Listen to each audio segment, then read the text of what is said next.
Um dos principais motivos da queda de popularidade do governo é o fraco desempenho da economia brasileira. E o pior é que as projeções quanto ao andamento também no ano que vem continuam piorando. Foi o que mostrou o relatório Focus desta segunda-feira, mantendo a rotina de várias semanas. Nós tivemos uma piora da previsão quanto ao tombo da economia neste ano e uma piora quanto ao ritmo de recuperação no ano que vem.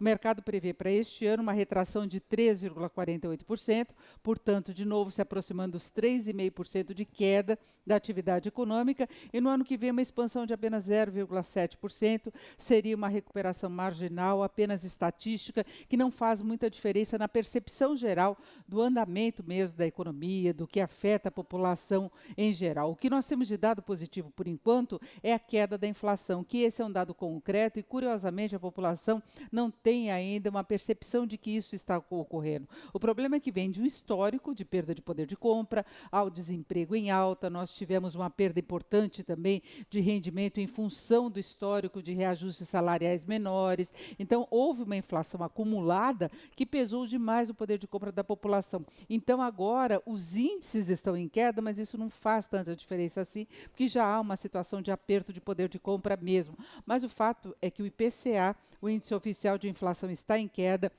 O mercado prevê uma variação no encerramento deste ano de 6,52%. Há uma possibilidade concreta de a inflação ficar no teto da meta, que é 6,5%, ainda uma inflação muito alta, mas muito menor que a do ano passado, quando a inflação chegou aos 2 dígitos. E agora o que se espera é uma queda mais acentuada para o ano que vem. O mesmo relatório Focus traz a projeção de 4,9%, não tão distante do centro da meta, que seria a variação ideal, centro da meta que é 4,5%. E diante dessa perspectiva de um comportamento melhor da inflação e dessa queda recente que nós já tivemos nos índices, o mercado prevê um corte maior da taxa básica de juros daqui para 2017, podendo encerrar o próximo ano a taxa básica em 10,5%. Isso faria muita diferença. Os juros elevados encarecem demais o crédito, desestimulam o consumo, dificultam a renegociação das dívidas, que é um problema seríssimo hoje, tanto para as empresas como para os consumidores. Então, o que a gente pode ter de aposta concreta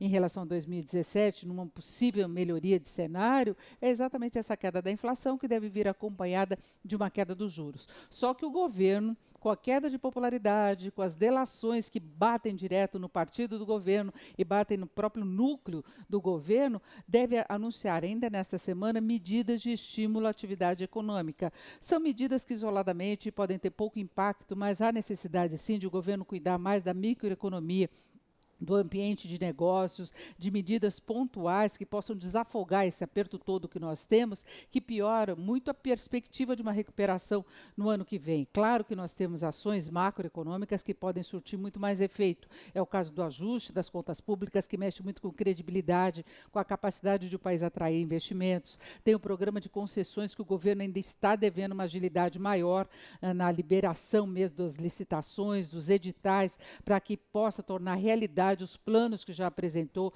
de concessões na área de infraestrutura, na área de transportes, e o governo pode, claro, também ter uma política externa muito mais eficiente no sentido de ampliar as exportações brasileiras. Mas tem muita coisa que pode ser feita no varejo para pontualmente produzir algum resultado, até facilitar mais essa questão da renegociação da dívida das empresas, dívida dos consumidores, se estuda a liberação de compulsório dos bancos com destino certo para essas renegociações, até o uso do fundo de garantia. Claro que tudo isso tem de ser adotado de uma forma muito criteriosa, sem comprometer, por exemplo, os recursos do fundo, sem dar margem para a liberação de dinheiro do compulsório, sem que haja uma destinação exatamente para a renegociação de dívidas. O governo também fala em medidas para tentar viabilizar a manutenção do emprego. Isso daí deve ter surtido muito pouco impacto, assim como aquele programa que foi lançado ainda na época da presidente Dilma.